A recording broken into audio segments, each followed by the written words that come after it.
listening to Muslimish Freethinkers, a podcast dedicated to fostering conversations on matters of faith and disbelief.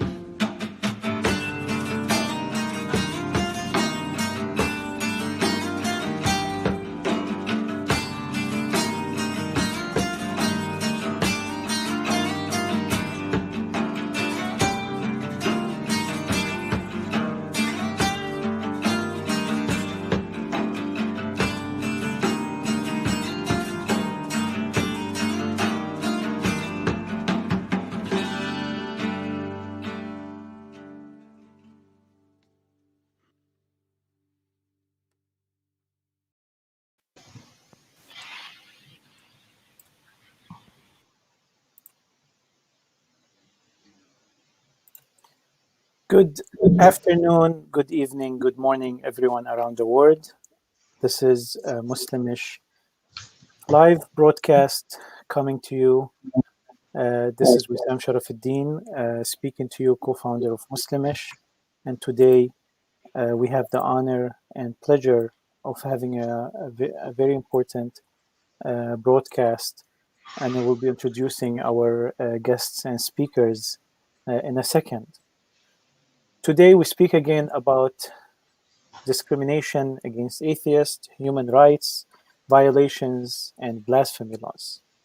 Blasphemy law is a law prohibiting blasphemy, where blasphemy is the act of insulting or showing contempt or lack of reverence to a deity or sacred things, or towards something considered sacred. According to Pew Research Center, about a quarter of the world's countries and territories, 26% of the world, have anti-blasphemy laws or policies as of 2014. Blasphemy laws are commonly used around the world to persecute people for beliefs and activities that do not conform to majority opinion on religious and sensitive topics, and to suppress criticism of religion. They have been subject to repeated condemnations by human rights organizations and resolutions of the United Nations Human Rights Council. Today we'll be focusing on one country as an example, and this country is Lebanon, a country considered one of the most open-minded in the Middle East, with a very diverse ethnicities and religious backgrounds. Usually atheists function freely in Lebanon. That's the perception of most of the world, especially the Arab and Muslim world. Today we'll be examining that in a more detailed matter based on the research that has been done by Freethought Lebanon. Allow me to introduce the panel with us today. Ibrahim Abdallah is the founder of Muslimish, an Egyptian-American atheist who grew up as a Muslim in Alexandria. He moved to the United States in 2002 and was forced by overwhelming scientific information to admit the faulty nature of Islam and all religions in 2011, and with the help of the Center for Inquiry, a secular humanist group, he organized the first Muslimish meeting in New York on May 30, 2012. He takes pride in being one of the founding members of Muslimish who shaped the core principles and goals of the group, creating a safe environment for discussion, fostering a pluralistic society, and abolishing blasphemy laws across the globe. You can reach him at ibrahim@muslimish.org. We also have with us from CFI, Jennifer Beahan is the Executive Director for CFI Michigan.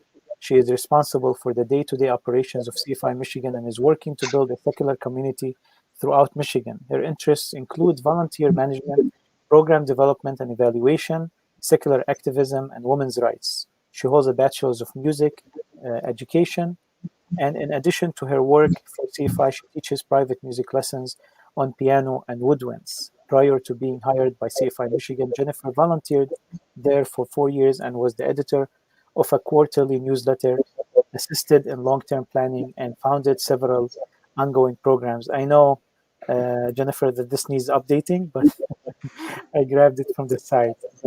We also have Sami. Sami Abdallah is the president and co-founder of Freethought Lebanon and a diligent Lebanese civil society activist. A theoretical physicist by profession, Sami is passionate about both pursuing scientific truth and defending basic human rights. His upbringing in a conservative community in Beirut as well as his first-hand experience in the hardships of religious indoctrination as a young student, propelled him to rebel against the status quo in the endeavor to empower and protect freethinkers in Lebanon and around the world and fight against religious misogyny. We also have Mazen Abu Hamdan is a Lebanese civil rights activist and co-founder and editor-in-chief of Freethought Lebanon. He is a graduate of political philosophy and is currently completing a master's degree in the philosophy and strategies of nonviolence. Mazen currently holds the position of peace building and governance lead at Mercy Corps, Lebanon. In his personal time, Mazen is interested in collecting and learning how to play musical instruments from around the world. I've witnessed that, Mazen, on your Facebook. Good job.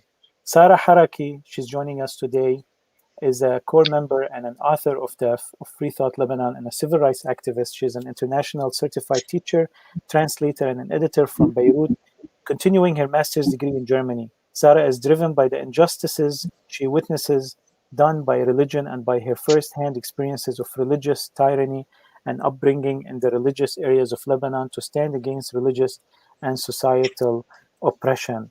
Welcome, everyone, with us in this broadcast, and thank you for being with us. I want to start with Jennifer, just introducing Center for Inquiry before we go on to Sami to introduce us to Freethought Lebanon. Well, thank you so much for having us. Can you hear me okay? It's a little bit low, Jennifer. Okay. I will try to speak up. It's okay. I'll raise it from my end. So Center for Inquiry, I run Center for Inquiry Michigan, but Center for Inquiry, the national group, was founded by Paul Kurtz in the 1990s as a support organization for two other groups, Skeptical Inquiry, the Committee for Skeptical Inquiry, and the Council for Secular Humanism.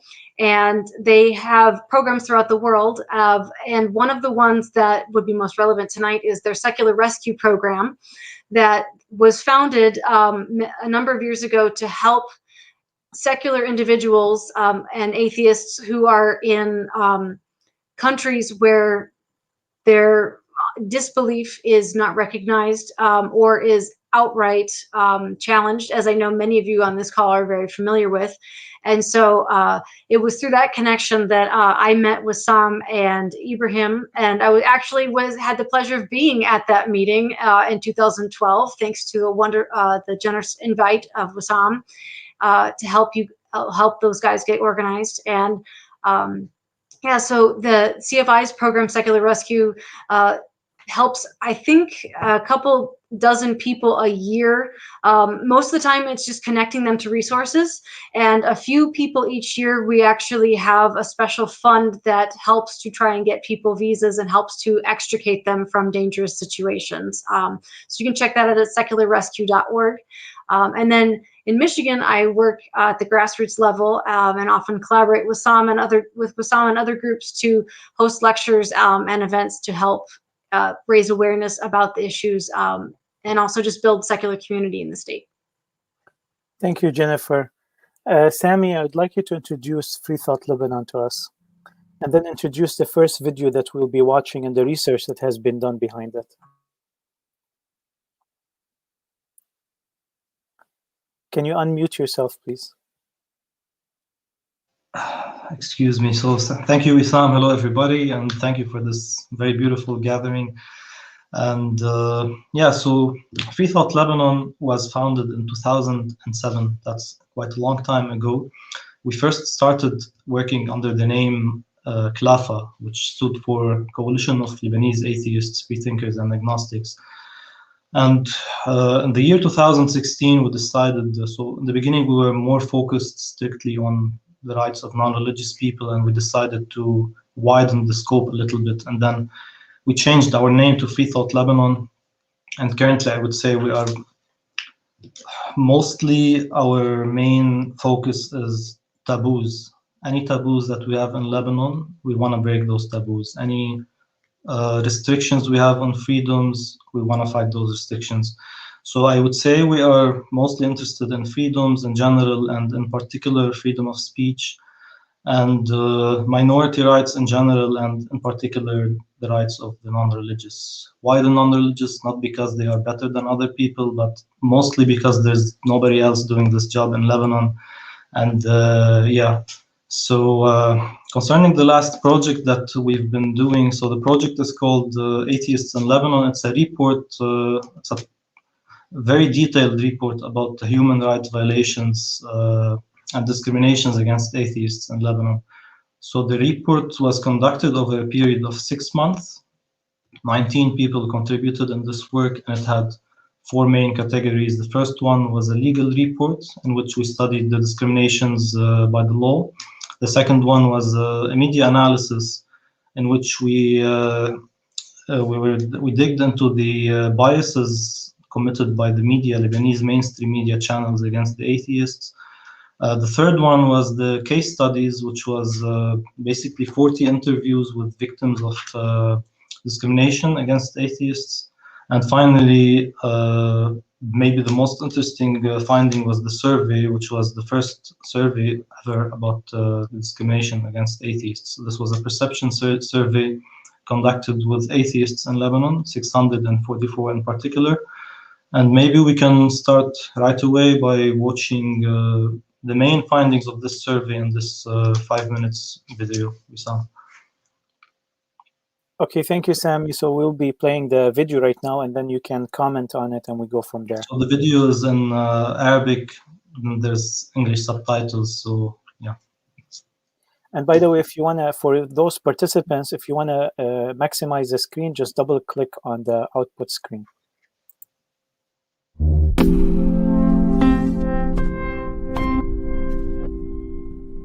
الجمهورية اللبنانية ما بتعترف بالمواطنين إلا باعتبارهم أتباع لطوائف تتقاسم بين السلطات وبتدير علاقة المواطن بالدولة، وهالشي معروف ومتفق عليه من زمن تأسيس النظام اللبناني لليوم. ولكن شو أثر هالواقع على الحياة اليومية؟ كيف بيعيش الملحد أو اللاديني بلبنان؟ هيدا هو السؤال، والجواب عن 644 شخص استطلعناهم بدراسة إحصائية هي الأولى من نوعها بلبنان والمنطقة. اعتمدت هالدراسة عينة عشوائية من اللادينيين جاوبوا على 41 سؤال بيهدفوا لاستطلاع تجارب التمييز السلبي يلي عاشوها أو عايشينها بالعيلة مع الأصدقاء وبمكان العمل. رغم عشوائية العينة ظهر تشابه بين توزيع الأفراد حسب خلفياتهم الطائفية وبين التوزيع السكاني على الطوائف بلبنان بشكل بيدل على أنه الإلحاد ما بيقتصر على طوائف ولا يستثني غيرها. 63% من المستطلعين تعرضوا للتمييز السلبي بدرجة بين متوسطة وعالية بسبب مواقفهم الفكرية. أعلى نسب للتمييز السلبي تعرضوا له اللادينيين الساكنين ضمن محافظة الجنوب ومحافظة النبطية بالدرجة الأولى ومحافظة الشمال بالدرجة الثانية. من جهة أخرى بيتعرض المسلمين السابقين للتمييز السلبي بنسب أعلى من يلي بيتعرضوا له المسيحيين السابقين والدروز السابقين. 27% شعروا بوقت من الأوقات أنه حياتهم أو سلامتهم أو مصالحهم مهددة بسبب إعلانهم للإلحاد. أكثر من 40% من هالأشخاص عايشين حالياً تحت هالتهديد. من خلال التمييز السلبي ووسائل ضغط مختلفة تم إجبار ثلث المستطلعين على ممارسة طقوس دينية بالإكراه مثل الصوم أو ارتداء الحجاب أو الصلاة بالكنيسة أو الجامع. حوالي 60% اضطروا يمثلوا على أفراد العائلة والمحيط أنهم بيمارسوا الطقوس الدينية لاكتفاء الشرور أو لنيل الرضا. هل النظام السياسي والقوانين اللبنانية بتميز ضد الملحدين واللادينيين؟ تقريباً أجمعت العينة على أنه النظام السياسي ما بيحترم وجودهم ولا بيعترف فيهم. أكثر من 70% بيعتبروا أنه التصريح بالإلحاد ممكن يورطهم بمشاكل قانونية، وأكثر من 90% صرحوا أنه مارسوا بدرجات متفاوتة الرقابة الذاتية على التعبير حتى يتفادوا نتائج سلبية اجتماعية أو قانونية. رغم التشابه بالنسب بين الجنسين عموماً، لما حددنا قوانين الأحوال الشخصية بالسؤال 84% من النساء اعتبروا أن القوانين بتميز ضد اللادينيين مقابل 69% من الرجال. هالفرق الكبير ناتج بطبيعة الحال عن التمييز السلبي ضد النساء بالمجتمع على أكثر من مستوى بصرف النظر عن الإلحاد أو التدين. قوانين الحضانة والإرث متخلفة لدرجة الإجرام، قالت إحدى المشاركات بالاستطلاع. ومشاركة تانية بتقول إذا عرفت المحكمة إني ملحدة ما بورت ليرة من زوجي. وتالتة بتقول الكنيسة ما بتعتبر اغتصاب الزوجة جريمة بتبرر الطلاق، بالإضافة لشكاوى أخرى متنوعة بمواضيع الزواج والطلاق والميراث والحضانة وأعطاء الجنسية للأطفال من زوج أجنبي. بالنتيجة تراكم التمييز فوق التمييز حتى وصل لتجارب كتير صعبة للنساء اللادينيات. بالسؤال عن العلاقات بالمجتمع 65% من الملحدين بيصرحوا عن مواقفهم الفكرية لأفراد العائلة و80% بيصرحوا للأصدقاء. أما بالعلاقات المهنية الموضوع بيختلف والنسبة بتنزل لأقل من النص، والسبب حسب المستطلعين هو الخوف من تأثير هالتصريح على وضعهم المهني. بالخلاصة ببلد مثل لبنان مبني على التقاسم الطائفي للسلطات والامتيازات، وخصوصاً بعد الحروب الطائفية المتعددة اللي كرست القوة بإيد الطوائف، كانت النتيجة التمادي بتهميش كل المواطنين غير المنتمين للطوائف واعتبارهم غير موجودين. الهدف من هالدراسة هو مواجهة الأمر الواقع ولفت النظر لحقيقة أنه التهميش والتعتيم ما بيبني مجتمع صحيح، وأنه لا بد من الاعتراف بالجميع كمواطنين وحماية حقوقهم وحرياتهم، ومنها حرية المعتقد أو عدم الاعتقاد.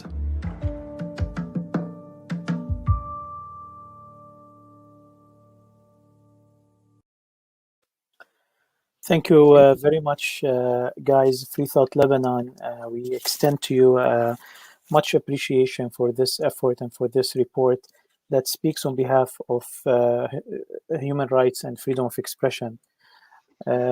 Sami, I don't want to ask questions before you speak about the video a little bit, but I want to include, maybe you can address that while you're speaking about it. There is an impression that Lebanon is a country that tolerates all kinds of different beliefs, including atheism. There's an open communist party. There are figures like Ziad al-Rahbani, for example, who are very famous and popular, yet they are atheists. How does this report enlighten us as to the intricacies of that claim?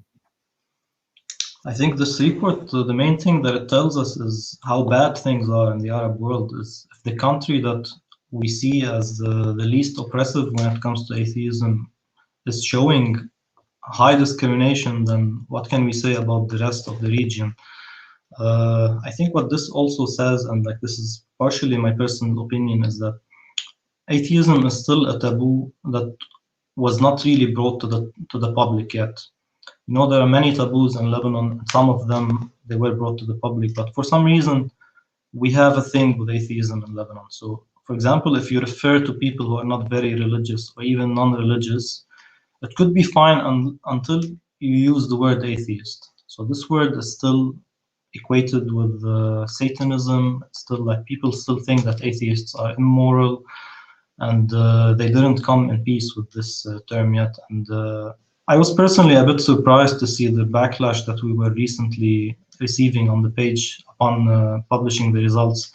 Of course, I never expected that things are fine in Lebanon. I never expected that atheists were accepted, but I was a bit surprised by how intense the backlash was. I didn't know where were all these people sleeping all this time. Where was this hate hidden? You know. So yeah. Thank you, Sami. Jennifer, you probably have to leave earlier, right? Do you still have to leave? Just before 6:30. Okay, so I'm gonna let you start with the first question yourself. Oh, I'm asking a question. I thought you were going to ask me. If you wanna actually open the discussion with Sami about this report and how far we are in America. Sorry, and how far we are in America. We in America also it has been found by Pew Research that atheists are one of the most disliked minorities in the country. If you want to address that in your work.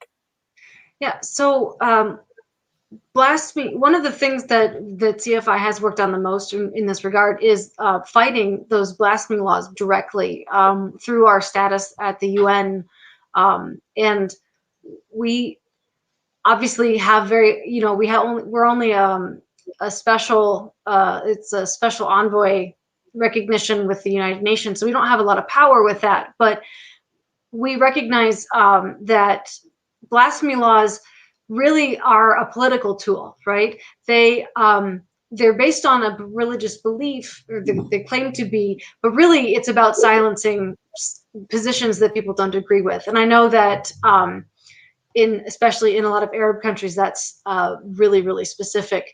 An issue where that's not something in the United States. But as you were saying, Wissam, we are still, I think we're actually atheists and Muslims by people who don't understand some of the better understanding of the religions are actually on a very similar par of being disliked by white evangelical Christians. So let's be very specific about what subset of the country holds those beliefs. But I guess one of the things that I would like to discuss is what can people who do that recognize this as a problem? I know that we actually at CFI are working with a coalition to try and get the United States Congress to recognize that blasphemy laws in other countries are a problem because they're used as a political tool to discriminate against people who are trying to fight against especially oppressive regimes in different areas. So to the other people on the call, how can we actually help rather than, the armchair activism? Like what are things that we could actually do? Is that effective to get Congress involved, or what are things that we can do to help directly if there is something we can do? Mazen, would you like to take this question, or? Sure. Can you hear me properly? Yes, Yeah. we can. Yep. Okay. So the thing about Lebanon is you must understand the political dynamic and the historical context of how things came to be. Basically, Lebanon used to be part of the Ottoman Empire, which was Turkey.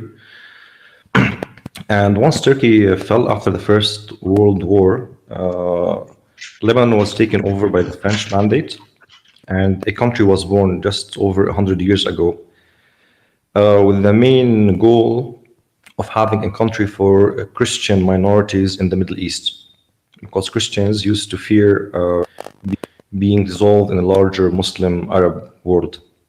So the way the country was formed and the borders, the way they were drawn, it's basically very random and not really based on any logical citizenship, country building standards, but just have this demographic majority in this area. Let's give them a port and a piece of land where they can grow their own food. And let's add random groups of religious confessions to that mix. So pretty much, if you want to think about Lebanon, I try to imagine it as if you went down to the street, gathered 7 or 8 strangers, put them in a room and told them you're a family and good luck. Try figuring things out. Sorry, so if you want to just one interesting fact about Lebanon, the last time we had a national census, like a counting of the population, it was the year 1932, and we haven't had one since then.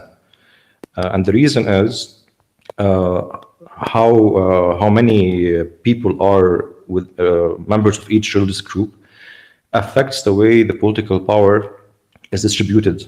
So the very foundation of the country has been built on power division between Christian Maronites, Christian Orthodox, Sunnis, Shias, Druze, and many other groups. So I think since then, the West, the French, they approached our area with the mentality of let's have stability. And I think that's a very dangerous world when approaching Middle Eastern politics, because under the name of stability, many times the foreign policies of countries would be to support the status quo. But this stability pretty much is basically creating a country in which there are no citizens, only members of religious groups, and you can only become a prime minister if you're Sunni, a president if you're Christian, and so on.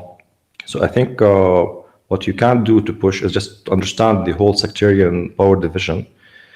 And maybe if the international community can push for a more secularization of Lebanon, more citizenship building, less sectarianism in politics, because right now it's not just about atheist rights. It's about if you have a corrupt minister, let's say if he happens to be Sunni, and you say he's corrupt, he should be accountable, the Sunnis would say this is an attack against our representative in government, and it would turn into a sectarian discussion, and it would get nowhere. So in a way, sectarianism is currently playing the role of immunity against accountability. So I would say just, if the international community can push for secularization, citizenship building, state building, and end of sectarian laws, and overcoming this fear of maintaining stability alone, because right now stability is really maintaining the status quo, which is quite harmful. Thank you, Mazen, for that insight. Yeah, go ahead, Sam. Maybe if I want to be a little bit more specific, Jennifer, so I would say the most basic thing you can do is, so Lebanon has signed many international treaties, and there's a law in Lebanon that says that if there's a conflict between the Lebanese law and the international law, the judges in Lebanon, they are forced to follow the international laws. And Lebanon is not only one of the people who signed the International Declaration of Human Rights, it's one of the countries who drafted it. So there's obviously some contradictions between what Lebanon had signed and what the government of Lebanon actually practicing. And what's happening in Lebanon is beyond blasphemy laws. So the problems, as Wissam is showing us here, so this is one of the contradictions between the Article 13 of the International Declaration of Human Rights and the Lebanese Constitution. So the problem in Lebanon is beyond blasphemy laws. It's not only blasphemy, it's any kind of anything that could be perceived as degrading to religions, or, for example, if there's some religious ceremony and you went next to it and you made some noise, you could be accused by disturbing what is this thing they always use, the anyways, so anything that might sorry, Mazen? Strife, that's the big word. Strife. This is the word that they always use. Anything if they wanna silence people, this is what they would always use, sectarian strife. So it's way beyond blasphemy. So the reason why we basically did this research study is to have, for the first time, some numbers, some concrete evidence, because there's a lot of human rights violations, they just need to be written down. So we took this initiative, and some of us are academics, including myself, and we made sure that all of the methodology was properly done, everything was done objectively. So, and the reason why is because we want this to be used by the international community. We want them to have something solid to see with their eyes and to build on. If somebody wants to interfere, how to interfere, this is a very big question. Lebanese politics is really complicated, and there are many big players, but I think any pressure that's done by human rights organizations is always appreciated, and it always helps. Thank you, Sami. We will go to Ibrahim now to ask his question, and after that I have a question for Sarah. Yes, Ibrahim. Thank you, everyone, for coming, and thank you, Sam, for organizing this. First, I want to thank you guys in Freethought Lebanon for doing this report. It's very it's eye-opening, especially for someone like, I'm Egyptian American. I grew up in Egypt, where we think Lebanon is much more open-minded than us, which it is much more open-minded than Egypt. And it was very surprising to me to see that that there are a lot of obstacles against free thought in the country that is the epitome of free thought in that part of the world. Can you tell me? Well, okay. So my understanding, and what I've learned more and more since is that Lebanon is a unique situation. There's the sect division, which is, first of all, does that even exist in any other country in the world? Is there any other country in the world where the president has to be Christian and the prime minister Sunni and the parliament president? Like, is there any other country in the world that has that division? Mazen, is there? I don't think so. Not sure. Probably not. We're unique that way. Okay, so that's one unique situation. another unique situation is the report that you've done. That's another unique situation. Is there any other Arab country where we were able to run such a report and get data like this from other Arab countries about the condition of free thought in a country? Such a study, I don't think so, but there's the Arab Atheists magazine.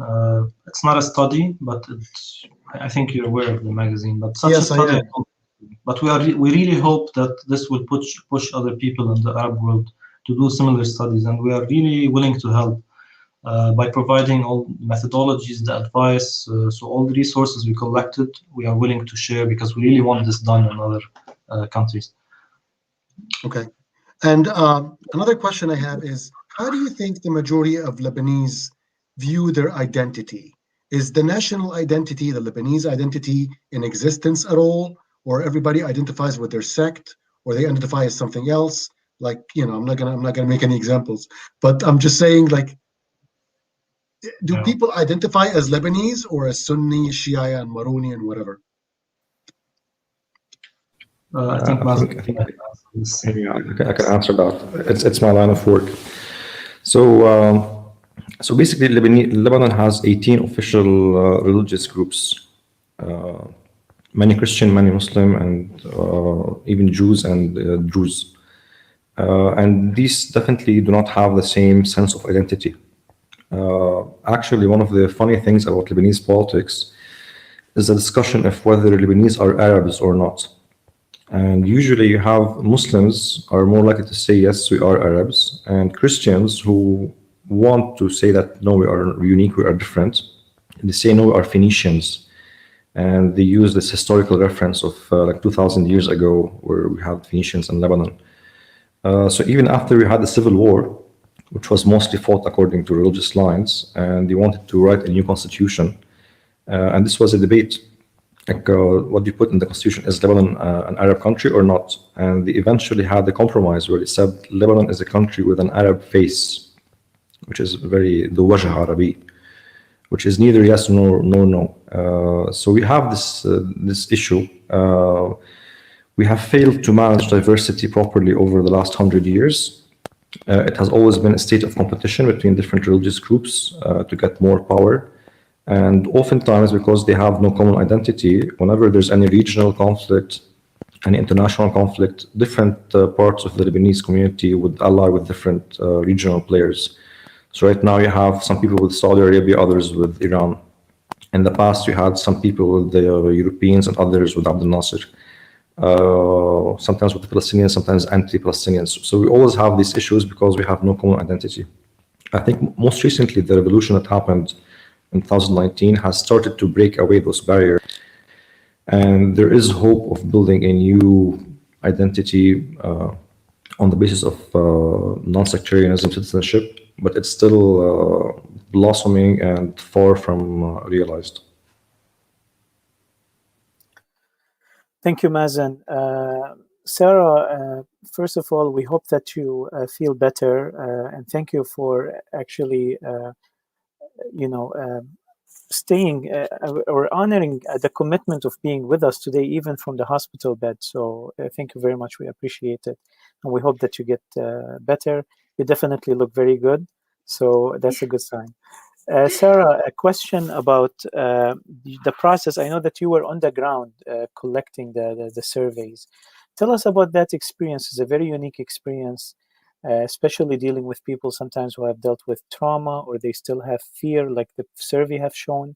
How did you see these reactions? Anything that surprised you in the process? Okay, so first, I handled the section of the case studies, but I wasn't doing it alone. I had my colleague working with me. She preferred not to show her face because she is personally still wearing the veil by force. And this shows you how much complicated it is there in Lebanon, that even you have atheists secretly and working on such projects, and they're still oppressed. And as for the cases, we had to approach some people because not all of them in the beginning were willing to share their stories. They were afraid for their privacy. But I think what helped at the end, especially with the forcefully veiled girls, is that the people doing the interviews, my colleague and I, are females, and usually women who are forced to wear the veil find it easier to confine in females than to confine in a man asking them about such sensitive questions.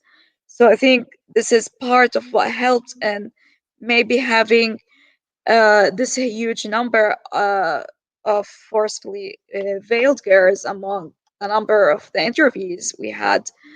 And as for the traumas, yes, like most of them have trauma. Like a lot of them told me they were diagnosed by a therapist with complex PTSD or PTSD, you know, and the trauma is still there. You can feel it in their lives and the way they are talking. It's a really kind of some of them got ruined by it forever. You can see it, and like there were all kinds of abuse. Like other than the being forced to wear the veil, there were people who were physically abused, and by physical abuse, I mean intense physical abuse for years, not just like one incident. There were people like who, for example, we had a case, several other cases, but mainly the main case that were they lost their job just because they said openly that I am an atheist. And of course, the main problems or the backlash was from close family members, and even at schools, we had people who were bullied at school by their peers just because they were an atheist. But there's something notable here, and and the results, but I can't have an exact answer for it. Is that most of the people were ex-Muslims, and you can see the most cases with the most abuse were the ex-Muslims. And here, why I don't have an exact answer. Why is this? Like, is it that the Muslims are more brutal than the Christians, or what's it? I think maybe my colleague and I, perhaps we have more contact with people who are ex-Muslims, or perhaps the ex-Muslims are just more vocal about it, or in general, like maybe Muslims are more abusive than Christians. So, or it could be a combination of all these three options together. And when you ask me how about the trauma, etc., like why I also felt it is my colleague and I both, because even my colleague told you she's still wearing the veil by force. I also was, I used to wear the veil. I wore it for 11 years. So when the people were confining in me and sharing their stories, one of the reasons that made it easier for them to speak to me is that I was like them. So I'm someone who understands and they can speak to. And also it made it hard for me at some point to just like stay professional the whole time and put my emotions on the side. So it was like a roller coaster of emotions, but it's something that I really like to do. Thank you, Sarah. We'll go next to Jennifer. But before that, Sami, I want to address two terms here that are used to be clarified.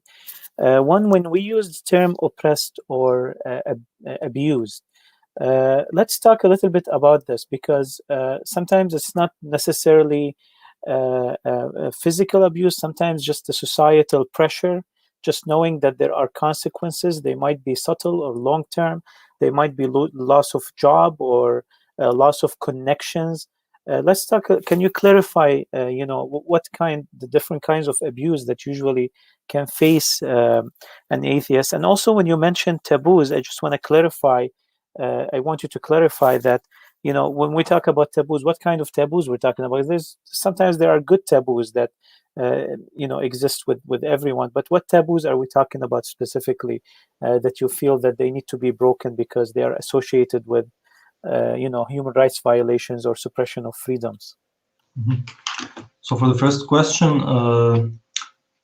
I think the case studies, they were studying like real oppression. So if you check like the results of the survey, you would see the general things that atheists suffer from the very severe to the not very severe things. But the case studies were directed at real oppression, and just going through these stories, it's like 40 long stories. Half of them are about forcefully veiled women, and the other half are just different things. And yeah, just going through them is really depressive, honestly. And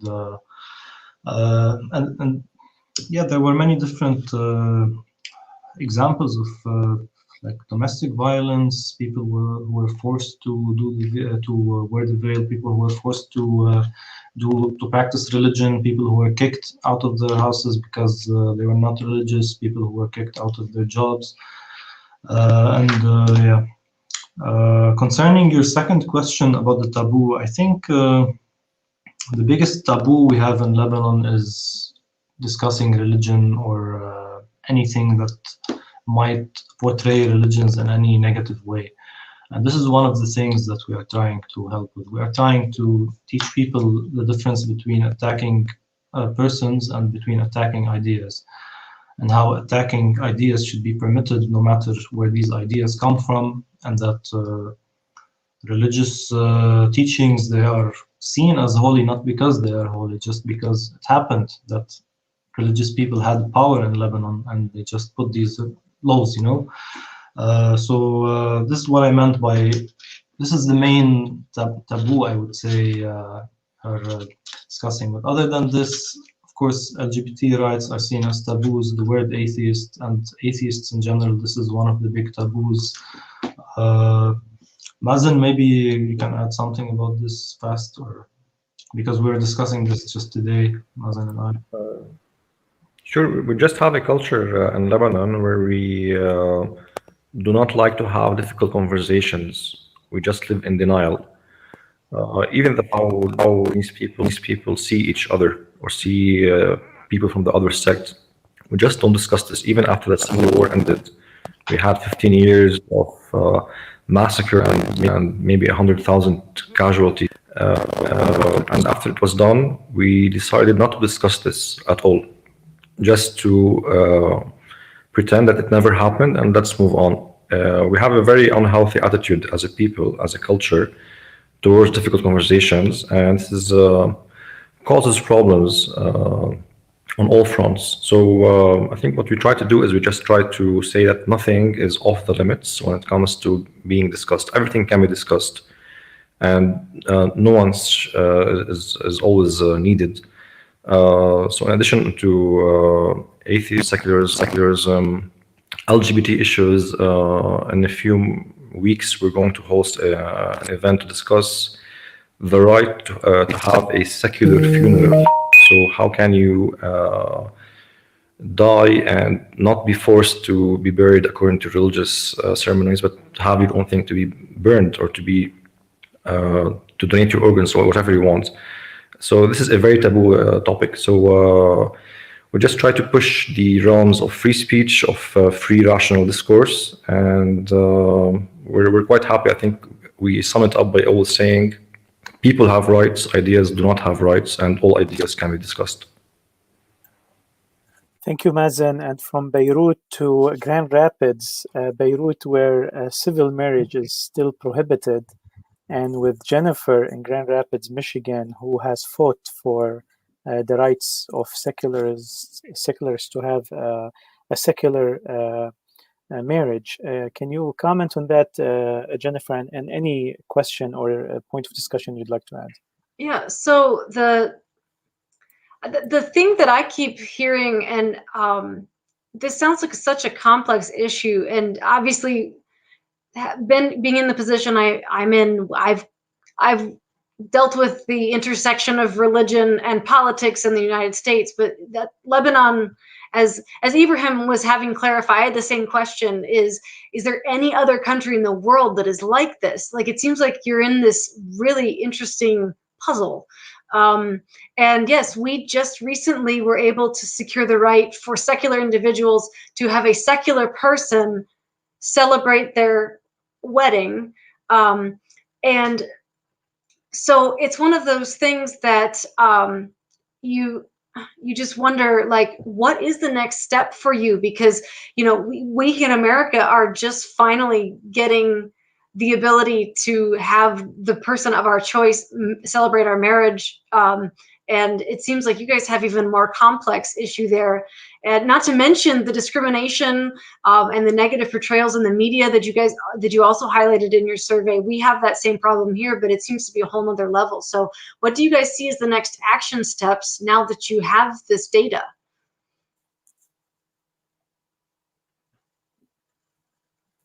Sami, you can choose who answers this question. So, Mazen, any ideas? I'll help you out.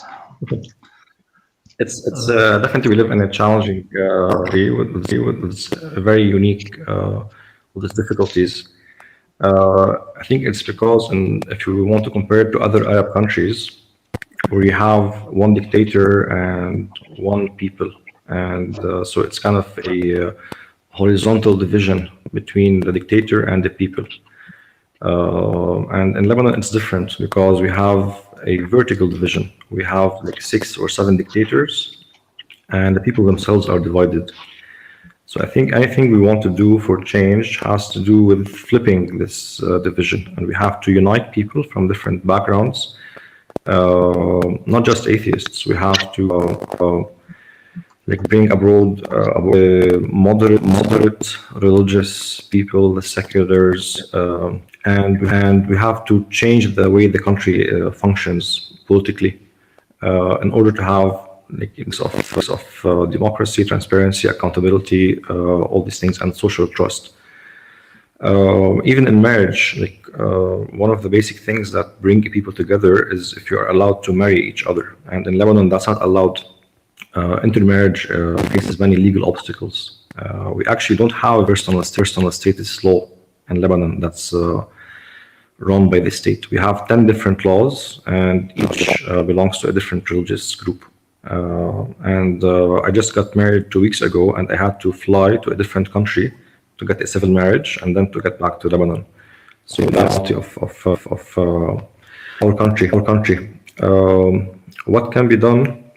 I think right now Lebanon is having a severe economic crisis, and it's an opportunity for change. So I would say just like be more familiar with what's happening on the ground and support secular and humanist groups. And there are many detailed plans of what can be done, what laws can be changed, what behaviors should be changed at the communal level. Yeah, we have many ideas, but it will take some time to go into all of them. Thank you, Mazen. So again, it's a comprehensive solution to Lebanon. Basically, the country is going through a strive for change right now, and anything that pushes towards change towards secular democracy that will help. Yes, Sami. I actually need to jump in. I have got to go. I have to go run a board meeting. But thank you so much for having me. And good luck in your research. And if there's any way that CFI can help support you, please contact me or contact Wissam, and I will put you in touch with our other staff people that are working on these issues as well. So again, speaking of joining forces, I think we all need to work together. So thank you very much. Have a wonderful evening. Thank you, Jennifer, very much, and thank you, CFI, for being always there for us. Thank you. You too. Sami, go ahead. Yeah, I just wanted to add something that like everybody knows there's a problem in Lebanon, and everybody wants a solution, but it's just like how to get there, you know. And I think you're aware of the Lebanese situation, Wissam, and right now I think things are way too more complicated. That I know there are problems of discrimination against minority groups, but right now this is not a priority, you know. I know it, we know it. And people now, there's like poverty rates are increasing by the day. And in my opinion, the solution to both problems is the same. If you find a solution to economic collapse, which is directly caused by this sectarian system, I think automatically you're going to be solving other problems, and you're going to be guaranteeing the rights of minority groups. But yeah, right now, if you want to call for change, this is not going to be your excuse. You're not going to be saying that I want to protect these minorities, because this is a long fight. And I think there's a very big chance right now in Lebanon for a change. And I don't know how to make use of the situation, what to do. Some people think that what we had, the Thawra, you know, the protests, they were a failure. I think Mazen and I don't think so, and Sarah as well. We think that this was a big step, and maybe this was the second out of, since, you know, this started in 2015, and there could be other battles or other encounters. So yeah, the question is what to do right now, and I think this is a very long topic for discussion. So, thank you, Ibrahim. Go ahead. Thank you, guys. Okay, so I am the practical type. I'm the pragmatic type. I like to talk about steps that we can take to create real change. What do you think needs to be done on the ground? What do you think we can help with from the United States? What do you think needs to happen in Lebanon to make the situation better? I'm not saying solve the whole problem, just small steps to make things better. And eventually, where do you see the future of, you know, free thought and secularism in Lebanon? I'm just gonna elaborate a little bit on my own thoughts when I think of what you said about Lebanon having, like, you know, every other country has one dictator and one people, and you have different dictators and different people. It seems to me that there's a more need for secularism in Lebanon than any other Arab country. Like, it seems to me that it would make more sense there, because it's such an well, to me it's a no-brainer. Like, you know, you have problems with different sects. Well, secularism, that's what gonna put everybody on equal footing.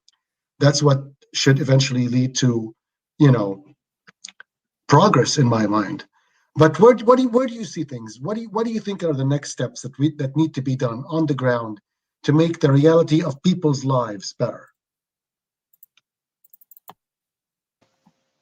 So first of all, I think there's a difference if you want to discuss small and big change.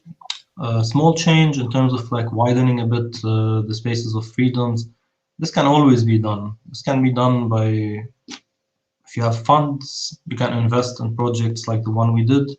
You can push for minorly changing some laws, you know, and this is what we are doing. This is what the LGBT community are doing. This is what the feminist collectives are doing as well. And change is happening, you know, some laws are being changed. So on this scale, I'm pretty optimistic when it comes to just like working on the small scale.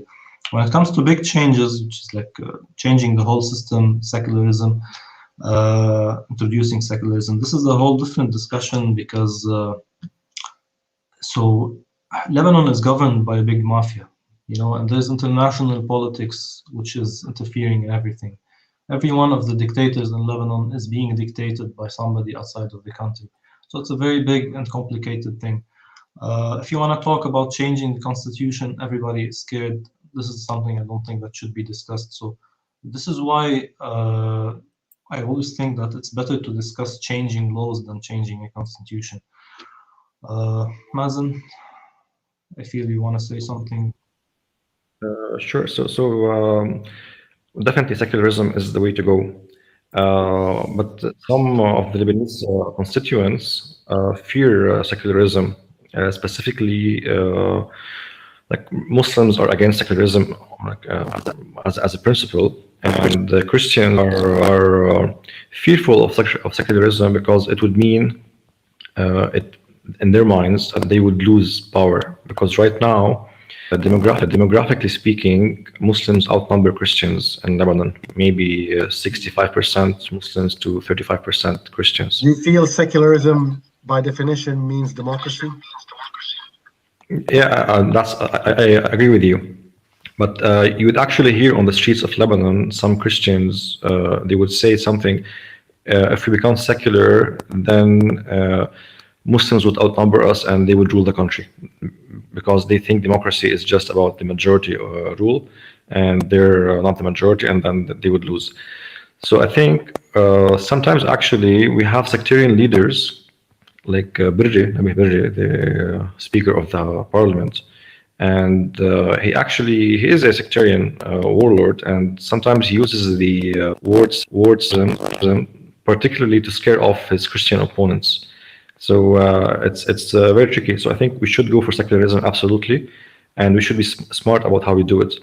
We should be careful about trying to misuse the term to attain sectarian goals.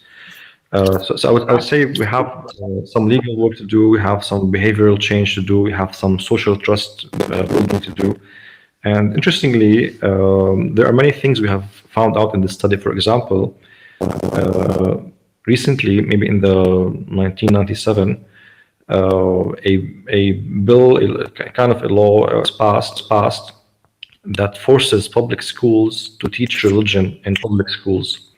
And not just that, but also to divide students according to the religious background. So let's say children are in the same class, studying science and Arabic and English and so on, and then religious class arrives, they are divided. Christians go to this room, Muslims go to that room, Sunnis and Shias, and you have different sheikhs or priests coming and giving that class. So we are taught division from a very young age. So for example, that's one thing we can do to change. Either not teach religion in public schools or change the curriculum to teach something about diversity and learning about other people's religion rather than divide them. There are things about legalizing civil marriage, which are essential. There are things about empowering, like let's say scouts, which are non-religious or non-sectarian or citizenship oriented, as contrasting to the current situation where we have Shia scouts, Sunni scouts, Druze scouts, and so on. So we have lots of work to do. Part of it is on the legal front, part of it is on changing social dynamics. But I think all these things, as Sami alluded to, do require support and funds to actually make a difference. So we always try to connect with like-minded individuals and groups in the international community who are interested in empowering particular projects, and we can plan them together. Thank you, Mazen. Sarah, I have a question for you, and we will try to end this in a few minutes. I know the time is really late, and thank you guys for accommodating our time here in the USA. It's beyond midnight for you guys. Sarah, the perception of a lot of people is that the vast majority of the girls, not you, Siri, Sarah, the vast majority of the people in the vast majority of women who wear a scarf, they wear it on their own choice, and especially in Lebanon, the country that is known to be the country of the singers and the beautiful beaches and a tourist attraction at a certain point to most of the Arabs and Muslim world, considered a very liberal country. And many of these girls who might be feel that they are forced to wear hijab, they're not maybe forced physically to wear it, but the situation that they're in might put them in such a position. So can we talk a little bit about that, especially that you had a personal experience about that? And what is if there is a message for our community, our Muslim community, for example, what would be that message? Because sometimes abuse happens at a collective level without really being conscious about it. Yeah. So first of all, that's false news that women or most of the veiled women wear the veil by choice. No, please stop saying this. Obviously, whoever said it was probably a man or a teenager in his reaching his puberty, or a woman who's afraid to say openly that she's wearing it by force. I can guarantee you this. Like, you have no idea how many women wear the veil by force, and you wouldn't know because they would never confined in you, because personally you're a man, and it's a woman who is forced to wear the veil isn't gonna come and say it to you, a stranger. Like she would probably say it to someone else, a woman who has passed through the same experience, and they are everywhere. And even you can see it like in some signs on the woman, not always of course, but by these signs I mean how they dress, like is their veil too Islamic or not.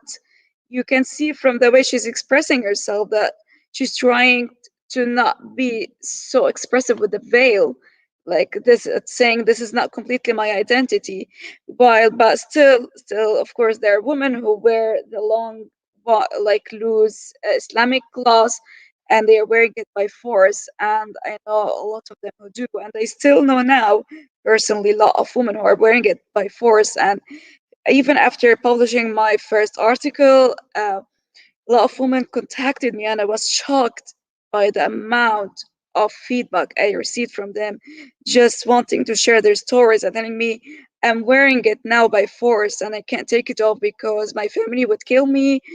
I would be physically abused. And it's, as you said, it's not only physical abuse, it's the pressure put by the society too.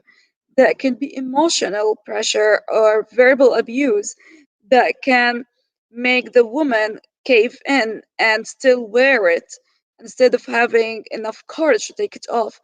And these women mainly need just someone to encourage them and tell them, you're not alone, I'm like you. And as I did it, you can do it.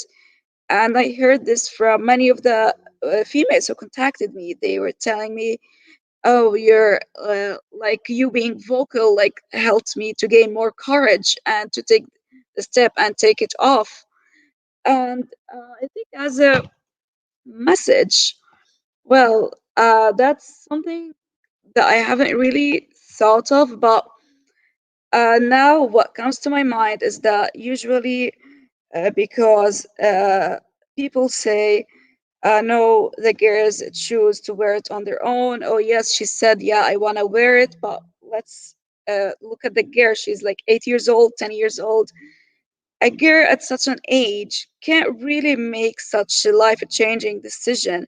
She's probably happy to wear it because everyone around her wears it, and she's gonna get gifts and will get a party from her surrounding. That's why she's wearing it, not because she loves it.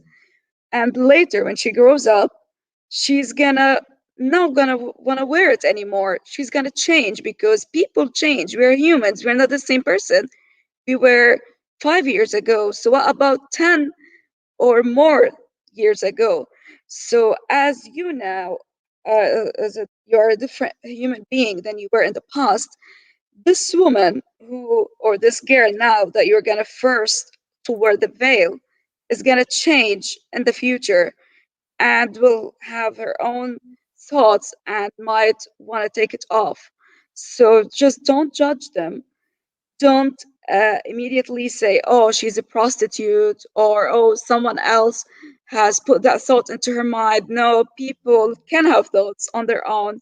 And this is an issue that we usually face with, I don't think only Lebanese parents, but mainly Middle Eastern parents in general, and I'm sure in other cultures too, that whenever their kid uh, takes a decision on their own that opposes the opinion of their parents, they immediately accuse someone else of planting this idea in their children's heads. But no, accept that your children can have thoughts of their own and they can be different, and there's nothing wrong with that as long as they are not hurting others. Thank you, Sarah. Ibrahim, you have any question before we ask the final couple questions?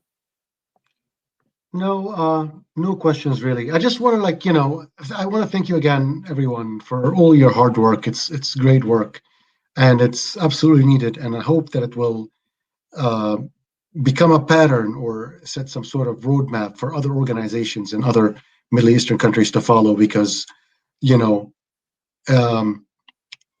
it's a great example, and I have to say, I just want to remind myself and remind you that with all the problems that Lebanon has, Lebanon is one of the better examples in the region.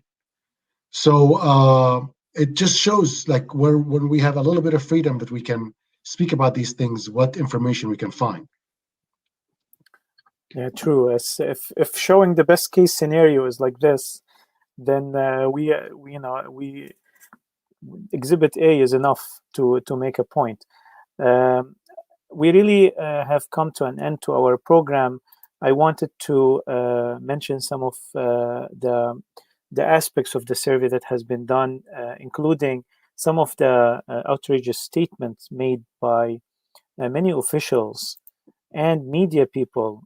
For example, Tony Khalifa, who is one of the very popular hosts, TV hosts in Lebanon, who always interviews people with all kind of different opinions, political and social and economical. But when he had the interview with an atheist guest, he went nuts almost. He was very abusive to him, really, and has became angry on TV in reaction to that. And that's kind of the normalized reaction towards atheism in Lebanese society. But we have left a link to Freethought Lebanon in the comment section, where you can find all the details of the research and all the videos. 3 of them have been published on the Freethought Lebanon YouTube channel and Facebook. And there's one more, Sami, right? That's coming up. And it will be posted soon. And to support the organization's work, you can always also get in contact with it through its website. Any final words, Sami and Mazen? I want to thank you guys for this. Ibrahim, I want to apologize we weren't able. I know you seem like a very pragmatic person and you want like direct answers, but I want to win, Sami. I want to win. Yeah, I understand, but the problem is we all know what the solution is. We just don't know how to do it. You know, it's a big problem everybody's facing in Lebanon. So what I would say now is that we need international support. We need political pressure. How to do this is like a matter of discussion, but we do need international support because Lebanese people on their own are not being able to push forward at this time. And of course, political support is more harder, but from the international community, even sometimes things as little as statements or sharing one article could help, you know. So I'm sure we're going to have more encounters and we can discuss this in more details. So yeah, thank you all for this. And Mazen, would you like to add anything, or Sarah? I would also like to thank you. It's been a very rich, intense discussion. And on a personal level, living in Lebanon is different on a daily basis. We have power cuts. Many times you can't get fuel for your car in the gas stations. Things are tough. There are you can't get money out of an ATM. So I think many times we feel tired and exhausted, and it's always heartwarming and genuinely we feel that we're not alone when we meet with our international friends and allies. So thank you for supporting us, for being there for us, and we hope we get to collaborate more in the future. Thank you, Mazen. So among all the problems that are facing Lebanon today, and among all the suffering of its people because of the political status quo that is in position, the atheists suffer even more with the social pressures and discrimination. I want to say to the audience that belongs to any organized religion that you can help always people, just like we try to strive for tolerance and coexistence with all religions.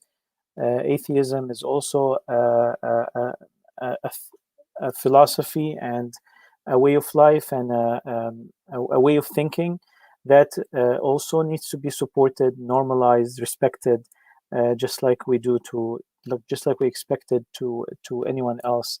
So please play your part in fighting discrimination against non-religious people in your community, and together we will strive for a better world with better human rights. Thank you all for all you do, and thank you for the audience for following. This will be available on YouTube channel, Facebook of Muslimish, and also it will be on Muslimish Freethinkers podcast. and have a great night.